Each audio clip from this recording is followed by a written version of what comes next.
ಇನ್ನು ಮೋದಿ ಇಂಧನ ಮಿತ ಬಳಕೆಯ ಹೇಳಿಕೆಯ ಬೆನ್ನಲ್ಲೇ ದೇಶವಾಸಿಗಳಿಗೆ ಇವತ್ತು ಶಾಕ್ ತಟ್ಟಿದೆ. ವಾಹನ ಸವಾರರಿಗೆ ಪೆಟ್ರೋಲ್ ಡೀಸೆಲ್ ದರ ಏರಿಕೆಯ ಬರೆ ಬಿದ್ದಿದೆ. ಲೀಟರ್ ಪೆಟ್ರೋಲ್ಗೆ ₹3 ಏರಿಕೆ, ಡೀಸೆಲ್ ಕೂಡ ಅಷ್ಟೇ. ಪ್ರತಿ ಲೀಟರ್ಗೆ ₹3 ಏರಿಕೆಯಾಗಿದೆ. ಗ್ರಾಹಕರು ಕಂಗಾಲಾಗಿದ್ದಾರೆ. ಈಗಾಗಲೇ ಕಮರ್ಷಿಯಲ್ ಸಿಲಿಂಡರ್ ದರ ಮೂರು ಬಾರಿ ಏರಿಕೆಯಾಗಿ ಮೂರನೇ ಬಾರಿಗಂತೂ ₹900ಗಿಂತ ಜಾಸ್ತಿ ಏರಿಕೆಯಾಗಿತ್ತು. ಪೆಟ್ರೋಲ್ ಡೀಸೆಲ್ 4 ವರ್ಷಗಳಿಂದ ಏರಿಕೆಯಾಗಿರಲಿಲ್ಲ. ಕಚ್ಚಾ ತೈಲ ಬೆಲೆಯಲ್ಲಿ ಅಂತಾರಾಷ್ಟ್ರೀಯ ಮಟ್ಟದಲ್ಲಿ ಏರಿಕೆಯಾಗ್ತಾ ಇದ್ರೂ ಕೂಡ ಯಾವುದೇ ಏರಿಕೆಯನ್ನು ಮಾಡಿರಲಿಲ್ಲ. ಆದರೆ ನಿರೀಕ್ಷೆ ಇತ್ತು ಇದೇ ರೀತಿಯಲ್ಲಿ ಬಿಕ್ಕಟ್ಟು ಮುಂದುವರಿತಾ ಹೋದರೆ ಇಂಧನ ದರ ಏರಿಕೆಯಾಗುತ್ತೆ ಅಂತ. ಅದರಲ್ಲೂ ಕೂಡ ಇಂಧನವನ್ನು ಮಿತವಾಗಿ ಬಳಸಿ ಅಂತ ಪ್ರಧಾನಿ ಹೇಳಿಕೆ. ಅದರ ಬೆನ್ನಲ್ಲೇ RBI ಗವರ್ನರ್ ಬೆಲೆ ಏರಿಕೆಯಾಗಬಹುದು ಅನ್ನುವಂಥ ಸುಳಿವು ಕೊಟ್ಟದ್ದು. ಅದೆಲ್ಲದರ ಬೆನ್ನಲ್ಲೇ ಈಗ ಪರಿಷ್ಕೃತ ದರ ಡೀಸೆಲ್ ಮತ್ತು ಪೆಟ್ರೋಲ್ ಲೀಟರ್ಗೆ ₹3 ಅಂತೆ ಏರಿಕೆಯಾಗಿದೆ. ಇವತ್ತಿನಿಂದಲೇ ಆ ಪರಿಷ್ಕೃತ ದರ ಜಾರಿಯಾಗಿದೆ. ಬೆಂಗಳೂರಿನಲ್ಲಿ ₹102.92 ಇತ್ತು ಲೀಟರ್ ಪೆಟ್ರೋಲ್ ಬೆಲೆ.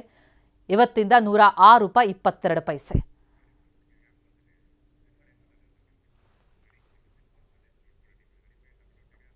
ಈ ಪೆಟ್ರೋಲ್ ಡೀಸೆಲ್ ಬೆಲೆ ಈ ರೀತಿ ₹3 ಏರಿಕೆಯಾಗಿರೋದು ವಾಹನ ಸವಾರರ ಆಕ್ರೋಶಕ್ಕೆ ಕಾರಣ ಆಗಿದೆ. ಇಷ್ಟು ಬಂದ ಹಾಗೆ ದುಬಾರಿ ಮಾಡ್ತಿದ್ದಾರೆ, ತುಂಬಾ ಕಷ್ಟ ಆಗುತ್ತೆ ಅಂತ ಜನ ಅಳಲು ತೋಡ್ಕೊಂಡಿದ್ದಾರೆ. ತುಂಬ ಕಷ್ಟ ಆಗುತ್ತೆ. ನಾವು ಎಲ್ಲ ಇನ್ನೂ ಸ್ಟೂಡೆಂಟ್ ಇದ್ದೀವಿ. ಅಂದರೆ ಸ್ಟೂಡೆಂಟ್ ಇದ್ರೂ ತುಂಬ ಕಷ್ಟನೇ. ಇಲ್ಲಿ ಇವತ್ತು ₹3 ಏರಿಕೆ ಆಗಿದೆ. ಇವತ್ತು ₹3 ಸಮ್ ಪೈಸೆ ಏರಿಕೆ ಆಗಿದೆ.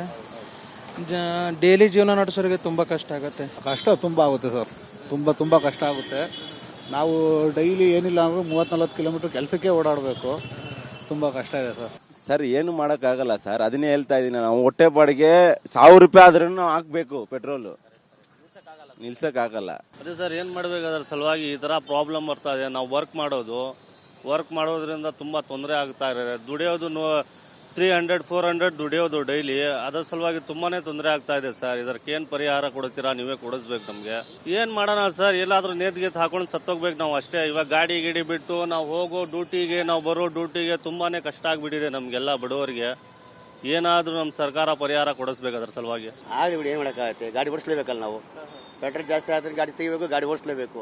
₹3 ಲೆಕ್ಕ ಹಾಕಿದ್ರೆ ನಾವು ಇನ್ನೇನು ಮಾಡೋಕ್ಕಾಗುತ್ತೆ? ಅಲ್ಲ, ನಿಮಗೆ ಎಫೆಕ್ಟ್ ಆಗಲ್ಲ. ಏನು ಎಫೆಕ್ಟ್ ಆಗಲ್ಲ. ₹3 ಎಲ್ಲ ಕಳೀತೀವಿ, ಎಲ್ಲ ಹೋಗುತ್ತೆ. ಏನು ಮಾಡೋಕ್ಕಾಗುತ್ತೆ? ಅಷ್ಟೇ. ಮೊನ್ನೆ ಪ್ರಧಾನಿ ಅವರು ಹೇಳಿದ್ರು ಮಿತವ್ಯಯ ಬಳಸಿ ಅಂತ. ಇವಾಗ ನೋಡಿದ್ರೆ ಮೊನ್ನೆ ಗ್ಯಾಸ್ ದರ ಆಯ್ತು. ಮಿತ ಬಳಸಿ ಗಾಡಿ ಓಡಿಸ್ಲೇಬೇಕಲ್ಲ. ಗಾಡಿ ಓಡಿಸ್ ಮೇಲೆ ಏನು ಮಾಡೋಕ್ಕಾಗುತ್ತೆ? ಗಾಡಿ ನಡೀಲೇಬೇಕು. ಬಸ್ ರಶ್ಗಳಾಗ್ತವೆ. ₹3 ಲೆಕ್ಕ ಹಾಕಲ್ಲ. ಗಾಡಿ ಹೋಗ್ಲೇಬೇಕು, ಇದನ್ನ ಮಾಡಲೇಬೇಕು. ಅದೇ ನಮ್ಗೆ ತುಂಬ ಕಷ್ಟ ಆಗುತ್ತೆ. ನಾವು ಮಿಡ್ಲ್ ಕ್ಲಾಸು. ಸೊ ಈ ಥರ ಜಾಸ್ತಿ ಆಗಿರೋದ್ರಿಂದ ತುಂಬಾ ಕಷ್ಟ ಆಗುತ್ತೆ ನಮಗೆ. ನಾನು ಡೈಲಿ ಗಾಡಿ ಓಡಿಸ್ಕೊಂಡೆ ನಂದು ಕೆಲಸ. ನಾನು ಫ್ರೀಲಾನ್ಸ್ ಪರ್ಸನಲ್ ಟ್ರೈನರು. ಜಾಗಕ್ಕೆ ಹೋಗಬೇಕು. ಸೊ ಇದರಲ್ಲಿ ರೇಟ್ ಜಾಸ್ತಿ ಆಯಿತು ಅಂದರೆ ನನಗೆ ಮನೆಗೆ ಕಷ್ಟ ಆಗುತ್ತೆ. ಡೆಫಿನೆಟ್ಲಿ ಎಲ್ಲರಿಗೂ ಕಷ್ಟನೇ ಆಗುತ್ತೆ. ಇವಾಗ ನಮ್ಗೆ ಎಷ್ಟು ಕಷ್ಟ ಆಗುತ್ತೆ ಪೆಟ್ರೋಲ್ ಹಾಕೋಕ್ಕೆ, ಅಥವಾ CNG. ಲಾಸ್ಟ್ ಟೈಮ್ ಅದೇ LPG ಅದೇ ಪ್ರಾಬ್ಲಮ್ ಆಯಿತು. ಎಷ್ಟೋ ಕ್ಯೂಗಳು ನಿಂತ್ಕೊಂಡು ಆಟೋಗಳೆಲ್ಲ ಎಲ್ಲ ಪ್ರಾಬ್ಲಮ್ ಇದೆ ಸರ್ ಎಲ್ಲದು. ಆದರೆ ಬಡವ್ರು ನೋಡ್ಕೊಂಡು ಮಾಡ್ಬೇಕಷ್ಟೇ. ಇಷ್ಟೆಲ್ಲ ಜಾಸ್ತಿ ಆದರೆ ಕಷ್ಟನೇ ಇದೆ ಎಲ್ಲರಿಗೆ. ಇದೆಲ್ಲ ₹3 ಆದ್ರೂ ಹೆವಿ ಕಷ್ಟನೇ ನಮಗೆ.